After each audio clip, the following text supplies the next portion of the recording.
Our movement today is actually going to focus on our range of motion with our squat. So sometimes when we're working with our squat, we understand that it might be hard to work on your range of motion because you might be fighting things like balance or knee pain or something along those lines. But what we want to do is we want to try to increase that range of motion so that we're actually strengthening the entire muscle itself. So when we don't get to full range of motion, we are actually putting ourselves at risk for increased injury.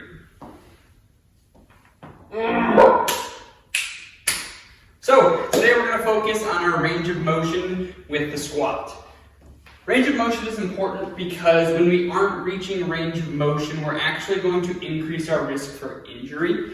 So it's basically what we want to think about with the range of motion is we're training the entire muscle through the full range of motion so that at any point, it's not going to have a sticky point or a weak point, it's going to be strong throughout.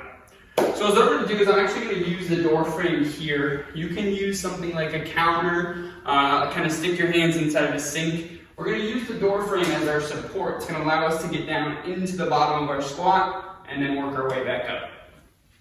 So one thing that I want you guys to focus on when you're doing this is getting lower than what you normally would with your squat. All right? So I use the door frame, I've got my hands in here. Feet are still going to be at shoulder width. I'm going to lower myself down by pushing my hips back and my butt goes down.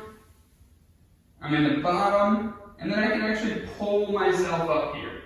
Alright, if you want to add a little bit of a challenge to this, you can lower yourself down, take your hands away, and then pull yourself up again. Lower yourself down, hands away, pull yourself up. So again, the goal isn't to mimic exactly what we do with our freestanding squat. We want you to try and get a little bit lower since you do have the support to pull yourself up and support at the bottom of the movement itself.